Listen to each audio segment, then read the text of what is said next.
space is influencer marketing and sort of content creation. We wanted to really show all of you like where you were at compared to the benchmark, because we all talk about like, the futurist, the ideal states of what we want to create, but we know that there's a lot of people struggling maybe in one or two-person teams that can't get things off the ground. So we got 115 senior marketers and comms professionals to fill this out, and here's some of the exclusive research. Cool. Well, we're going to kick off with where are you playing? It's really, really, really crowded on LinkedIn. 100% of you who answered the survey said you're on LinkedIn. And in fact, it's not half as bad, might not be the same after Elon does his stuff, but 85% of you are on Twitter. So, oh my God, you're busy, but you're busy with everyone else. 56% of you on Facebook, hurrah, because we are also talking about media consumption and consumption areas. People don't have a B2B brain, you must have been told this, and a B2C brain. If you're on Facebook and something is engaging, you will pay attention to it, even if it's around business. I think what's really interesting is that there is this opportunity for reach. But in order to engage and to get attention, you have to stand out in the crowd. It is crowded. And in fact, that requires you to think about your brand personality, not just your brand. It's going further. You need the voice. I think somebody said earlier on in one of the panels about being human. You need a human voice because that's what social is. You need authenticity. I think Neil Schaefer talked about, in fact, several panels talked about authenticity. And then Neil also mentioned always on, or a drumbeat of content you can't not be on. So what's really important is to start to think about the fact that you're competing in channels where everybody is. And I read a stat, like something like 91% of B2B brands are doing social now everywhere. So you're competing quite heavily. You'll see I've got a bird theme going on here, by the way. Cute birds. But there is a real challenge. Only 3 in 10 B2B marketeers tailor per channel. And I don't know about you, I'm on lots of social channels, but I am not the same person on TikTok as I am on Facebook, as I am on LinkedIn. I do not share all my little crochets and things I do in my garden on LinkedIn. I don't. Okay, I have a different mindset in those spaces. I have a different way of communicating in those spaces. I will jump into DMs in different ways. But 3 in 10 of us are the only people that tailor. So we're not really relevant. We're putting out the same content on every single channel and wondering why we're boring the pants off people. Because relevancy is essential. We need cut through. We need to think about the fact that news might be better served on Twitter, and LinkedIn might be about learning. I'm not saying that's the answer. I'm saying we need to think about what our audiences are doing in each of these channels.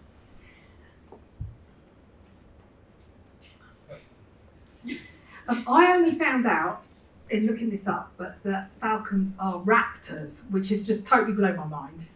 And they're actually called, as a group, all the birds of prey are called raptors.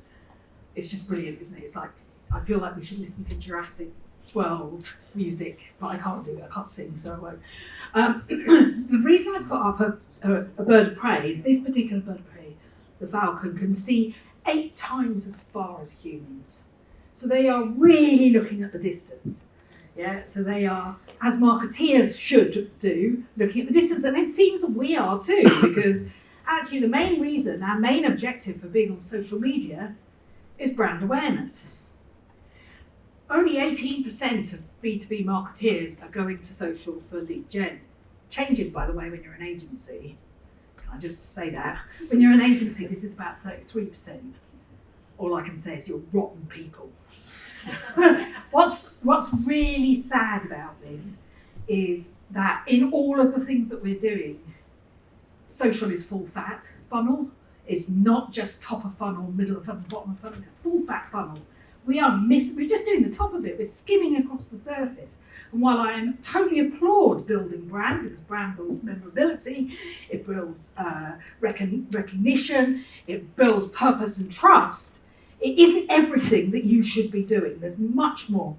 So when it comes to influence marketing, what's really, really interesting is that through everyone that we surveyed, 90% of you believe in influence marketing for B2B, which is an amazing stat. But if you don't mind clicking on Katy to the next stat, only 50% or 59% are yet to start or just experimenting, and then 53% of marketers have no idea how to do it, and 50% of marketers have no budget. So one of the reasons why we're putting on this event is to try and close that gap between the belief and showing people how to do it. What's really, really interesting is that when I speak to lots of people and say, are you doing influence marketing? And a lot of them say no. I then have a chat with them and they say, actually, we are doing influence marketing. We've been doing it for 10 or 12 years, but the term influence marketing is associated with B2C. And I think what we've been hearing in this room is that B2B influence marketing can be more effective than B2C, and some of the issues are in the phraseology of what influence marketing is, but there is a chasm between wanting to do it and how to do it effectively. And so that's really, really stand out in terms of the research, and together as a community we can start closing that gap. Like a load of duck's asses. I told you how many animal gifts there are. This is all Katy. I kind of went down a rabbit hole when I was doing this. I do apologise, but the biggest challenge is, isn't it? If 71% of us want brand awareness, our biggest challenge is being ignored. And so, are we conscious of why and what our challenges are? Why is this a struggle? And this will be no surprise, because actually we ran this research, this question in 2020. And it was exactly the same. Our biggest problems, in order of the top three, are creating engaging content, enough quality content, and variety of content. And I think on every single table I've sat on, this is the biggest challenge, which is how do we create quality content with enough variety to actually have an impact where people engage. So if there's anything else, you get a bit of cold comfort from this, which is we're all in the same bloody boat. But there are ways in which we can get around this. This owl is so cute. Sorry. Know your social buyer. Only 13% of B2B brands put the social audience first, and I can testify to that, speaking to lots of B2B CMOs. That whilst they often have personas, the personas align to their sales teams, not to how their buyers are behaving on social media, which might be completely different. And kind of speaks to what CJ was talking about, which is the why. And whilst 2/3 of you run integrated plans, which is brilliant, what's really apparent is that the content tilt in integrated plans doesn't happen. And what I mean by that is, say a broadcast video that you've got going out on your website, the website that everybody's told us nobody goes to, by the way, you can't just shove it on social media, because in social media it has to be thumb stopping and you're on a small screen. And I haven't got 10 seconds to wait for a sting to finish, at the beginning, and your brand to do a little whizzy thing. I want to know why this is of value to me. So content has to be purposed specifically for your audience. And then the bigger challenge, which I know Tim is going to go into, which is a documented plan, because 80% of brands that didn't have a documented plan on social media, I'll get my teeth in, you had social media as an afterthought. So in other words, the campaigns were planned, the mission was planned, and we'll just tack social media on at the end. Having a plan is really essential, because you can see, I think, from this morning, there are so many moving parts in social that if you don't, very quickly you fall over your own feet. So it really doesn't help you. And then finally, context is the magic sauce. If you really want to know, it's the context of that day. It's the context your audience is in. It's what Danielle said. It's not about us, it's about them. It's about what they think and what they know and what they want from us. So it's turning that around. And then the other element to this is, of course, knowing what to measure, what works and what doesn't work. Because the thing about social is it's so damn fluid that in all this organisation and you guys trying to benchmark, we have a nasty habit of just talking about what we consider vanity metrics, which is great. It's brilliant. You know, we can look at this to tell us where our content is. But if we don't go further and look at website conversions or business impact, we are never going to get to the point where we can understand there's something here that actually gets quite low engagement. And by the way, C-suite are terrible at leaving comments. So you target C-suite buyers, they don't want to comment, but they will share. You don't know that that's driving somebody to a website or a conversion. If you measure and track, you'll be able to say, well, this might have got low engagement, but actually we got X number of MQLs from this content type. So you need to know how to measure to make it work. So pass the pigeon test. I've got some another birdie insights for you. We can learn something else, eh? I was not going to put a load of charts up for you. So you might not know this because I always thought pigeons are dirty rats, but they are one-half flying rats or whatever they are. They poo everywhere.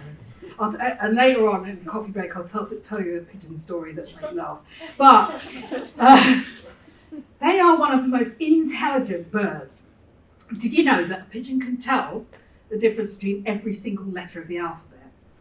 It can recognise photographs. It recognises itself. It's one of the few 8 species. Even the Greek alphabet? I did not Greek. Who knows? Maybe. And before you all think the world is going to be taken over by pigeons, it won't be. So I'll do daft things. But anyway, and my view is we need to, at least with our content and variety, be able to pass this pigeon test, which is if we are not producing content that's different enough, either differentiates us from a competition or differentiates us from other consumptive media, then what we're doing is just becoming bland. So we need to be recognisable to the pigeon. And if we can't get that far, we ain't going to get any further with our buyers. So that means having content frameworks, formats across platform, understanding how the rhythm of producing content will give you the variety and quality of content. Thank you. Just a couple of things which we wanted to share with you as well. These aren't things that are borne out by most of the stats. These are some emerging trends that we're seeing. So actually we talked about employee retention, branding, employer branding. 40% of the survey are talking about employer branding being in the top 3 business outcomes. So this is just something to watch out for. We talked about the links between marketing and HR, and this is definitely something that we see on the rise. The other thing is TikTok. A lot of people are mentioning TikTok, but a lot of B2B brands are not creating content on TikTok. So you can create content on TikTok, you can share it on other channels. It doesn't have to be actually sort of produced and consumed on TikTok. So these are just 2 things to look out for, which are not the kind of mainstream stats. I mean, there's 10% of brands are creating content on TikTok, but they're definitely things that we expect to rise over the coming years. I wanted to just read out something which was not part of the survey at all, but I got this LinkedIn message actually from Caitlin Smith at Bottom Line Technology. She can't be here, unfortunately, but she said, I just want to read this out, from strategy formation, content creation, coordinating with the many different lines of business, reporting every campaign, on top of the weekly and monthly reporting, supporting recruitment, educating best practices to the broader company and launching an employee advocacy program and finding the physically posting. It's a lot, and people underestimate the work that social media professionals have to do. How many people how many people does this resonate with in the audience? So quite a lot of you, I think half or more than half of you.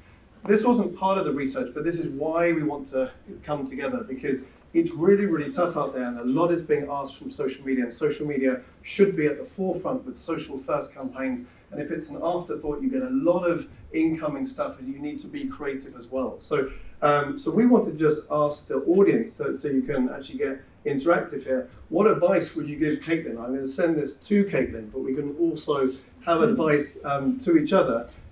Go onto the Slido, and can you just give her some advice so that we can bring the community feel and try to help out Caitlin and everybody in the room that might feel overwhelmed and a bit burnt out because of the roles we have in social. I don't know how this is going to come up on screen, where there's just going to be a ton of words and I can't read it out, but we'll probably produce a blog in the next week or two on it as well. So focus on things that have the most impact. I should add that from now until the end of the day, we're going to get you to work really hard. So Katy's and my job is done, or practically. I know you're running the workshop, Katy, but this is about you. So prioritize, push back to stakeholders, hire IF. Okay, I wonder who that is. Engage with platforms that do half the work for you. Oh, thank you.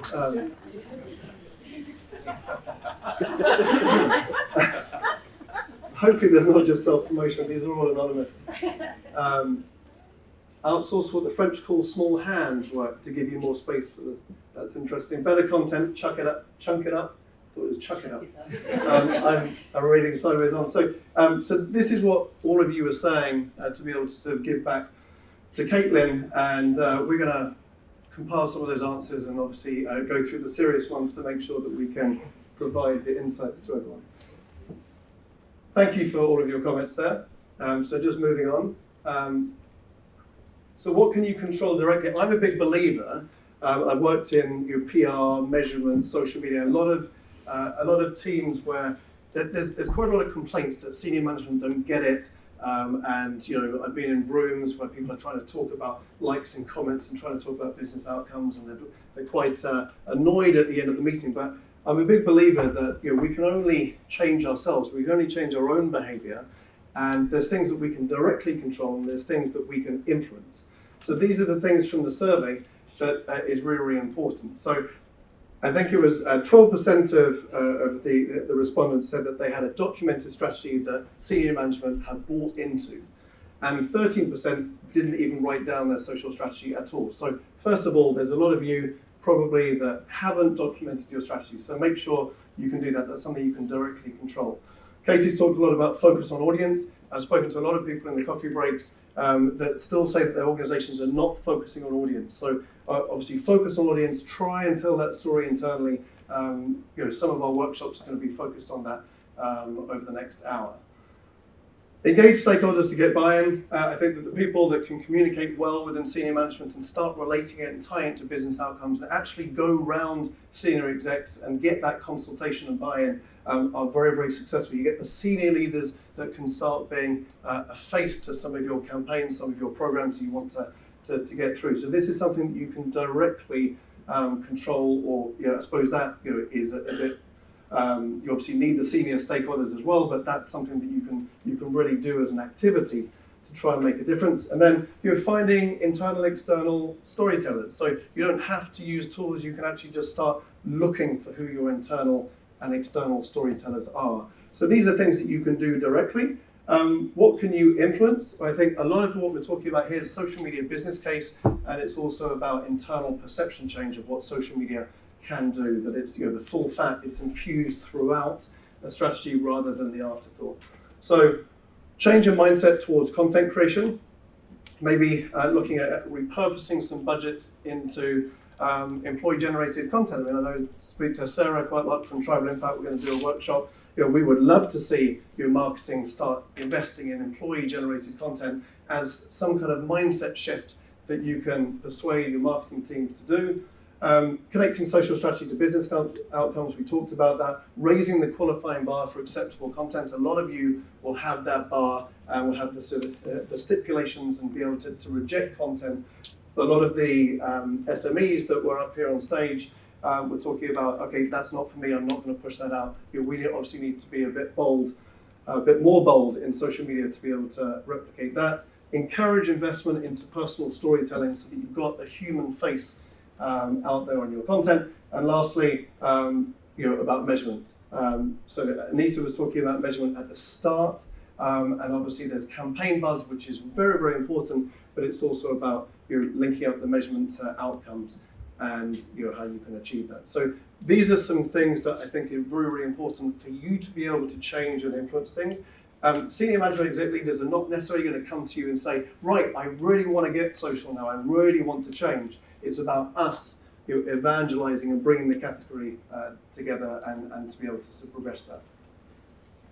So we're encouraging everyone to be bold, and I feel like I have to do this with my arms just because the GIF was put in there. But this is kind of what we want to create out of this room and the community. We want to support each other, and we want everyone to be going back to their organizations, trying to sort of rethink what your mindset is and how to persuade senior management to look differently at content creation. I'm going to shuffle down this end because these lot over here are being naughty and I can see. So I'm going to stand over here. So we need to break. So you can see I moved from birds, by the way. To cute dogs, lots of cute dogs. You can always tell me I love an animal. So let me just get my notes. Sorry, I will forget what to say. I've gone really quickly through this for some reason. Right. So, breaking free from the B2B boring. So, does everybody know who Binet and Field is? Two of the biggest marketeers in the whole wide world have written a book on how to build brands for growth. And actually, they have these principles for B2B brand growth, which sit around what you should do to grow your brand. And ultimately, we've been talking a lot about all the things, the machine that we're putting together, but actually, one of the things that we need to do is unlock pipeline. That's our job for 2023, isn't it? To unlock pipeline, to grow our businesses, to make our companies famous. And actually what Binet and Field say is we should focus on investing in share of voice, maximise mental availability of our buyers. So in other words, make the most of the time they're paying attention to us. And then harness the power and emotion, because B2B is just as an emotional purchase. We know this, you don't need me to lecture on it. But in social, you need a little bit more. You do need fame in social. You need personality in social. And you need distinctiveness. And that really matters. So we have some challenges in social. We are lost in a sea of posts because we don't just compete in our sector. We don't just, it's not just fintech or health or whatever it is that your sector is. We compete with everything. We're going to compete with the football all the way to Christmas. We are competing with all this noise. 95% of B2B companies, that was the figure I tried to say earlier, use social as part of their content. Just globally, that's just like, so much noise. And 57 million companies are using LinkedIn. What a lot of chatter. I'd be careful what I said there then. So distinctive, winning habits. Because we use Brandwatch and Global Web Index as our data tools. So I went and had a look at tech conversations in the last 3 months, the last 90 days, UK and US, just looking at how people are talking about technology. So this is not cleaned up data, it's not one particular stream, but this is just 6.9 million conversations about tech. Oh my God. This is what we're doing. And I bet you all of you can spot something in there that sort of sits alongside your business or a competitor, or it's just exhausting looking at it, isn't it? And the funniest thing about this is that in the process of looking at all of these conversations, you see brands talking about me, which I think you've probably been laboured somewhat to death about this, but audiences don't give a shit about you, basically. They don't. They're busy dealing with their own lives, just like we're busy dealing with our own lives. And it's really interesting because if you split the data I just showed you by C-suite and practitioner, what you find is a practitioner is really interested in cybersecurity. They want the detail, they want to understand machine learning. Whereas the C-suite buyer is really interested in innovation because they're looking at the next thing they need to focus on, the future of where their organisation is going and what they can bring to the boardroom. So when you understand that your audiences are very different, you can't talk about you have to talk about them and what's of interest to them. And I'm going to pull up this picture once again that CJ shared, which is this one, which is terrible because we're really poor autonomous, but the bit that that I always think about this is it's so easy. We're all at risk, whether you're agency or brand side, of being in your own little bubble. That's what this is. It's a product of us thinking inward only. It's a product of not looking out to see what matters. And it actually, when I looked at their social media, the same sort of confusing language is being used. It's really hard to see why, you know, if cognitive is the next step, what does cognitive mean? Cognitive is thinking. It means thinking, rationale, thinking. Well, if that's the next step, God help us. We should be thinking now. The other aspect to social that we need to consider is that only 5% on average, did I write down where this is from? Yes, this is the John Dawes Eisenberg, can't read what I've written, Bass. Eisenberg Bass, thank you. Says only 5%, thank you, I couldn't read my own handwriting there. Only 5% of buyers are buying at any one time. I think this is really interesting because we really do need to focus on that brand bit, but that brand bit that sits around memorability because they're not going to remember us tomorrow. We want to be remembered for when they are in buying mode. So, we've got a lot to get through. We know that we've got to gain attention. But the other aspect is what LinkedIn tells us, which is it takes 5 to 9 touch points to get an action.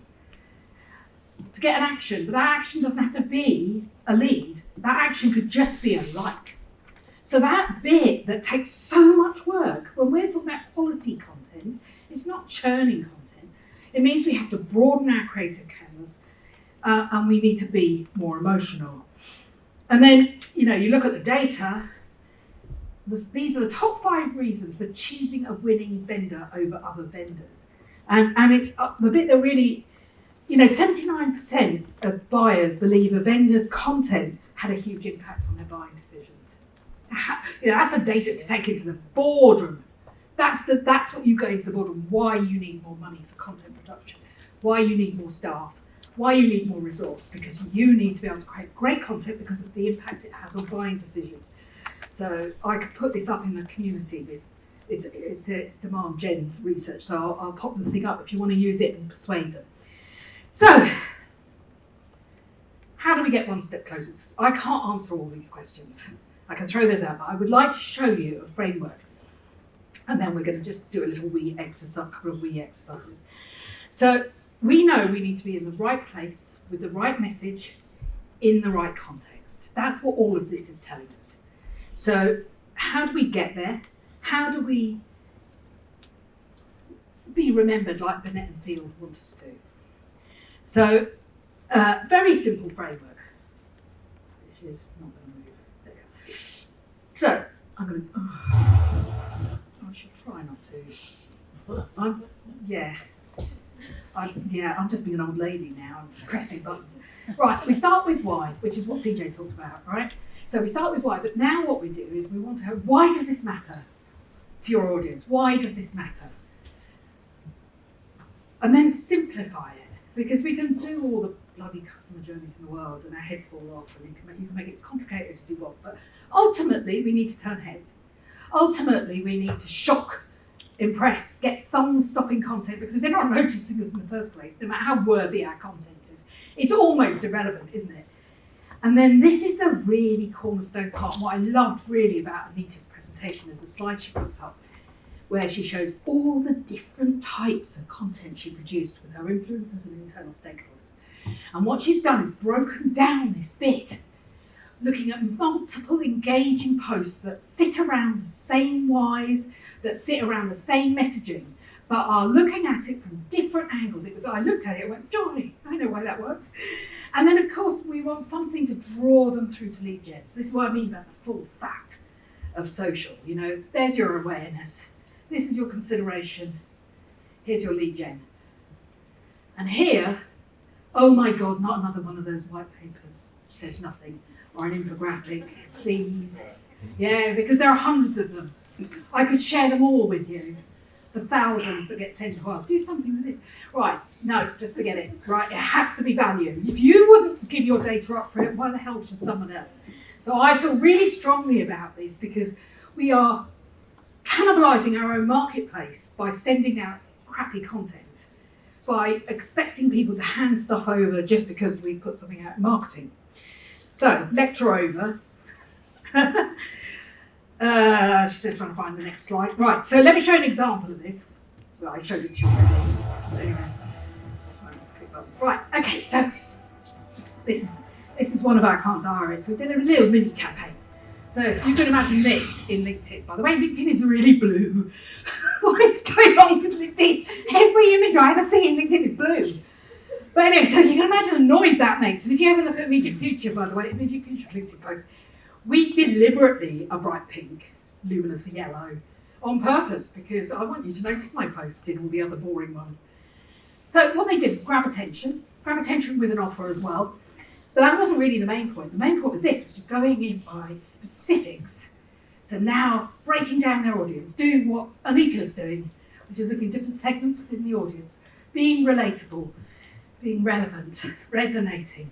And then what they did was offer, because they're targeting small businesses, offer really detailed how-to guides, what the tax means to you, the stuff that matters to the C-suite. Their engagement was something like 15% on organic, because it was ridiculous. Belle can tell you more about this if you wanted to know more about the campaign, but because I can't remember. So, because my brain is gone now. You know how I said it was sleepy time, 3 o'clock? Right, so now I'm going to make you all work. So, first question is, if we were to do an exercise now on a campaign topic, what campaign topic is your priority for 2023? What's the topic you want to put in for next year? It could be, I want to focus on cybersecurity, or my campaign topic is about, it could be a theme, which is how to help. I can't think of anything, sorry. Yes, sorry, community. Help me out here. Oh, I love that, future of work, yeah, hybrid.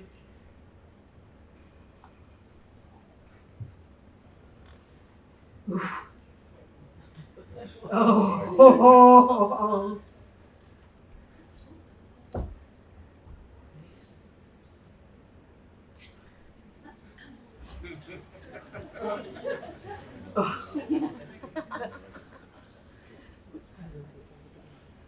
Oh God, I'm loving this.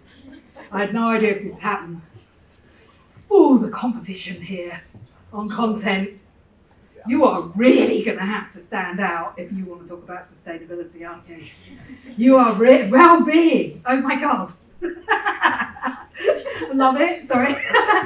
I wasn't convinced it would work because we've got so many different B2B marketeers here. But I think that says it all, really, doesn't it?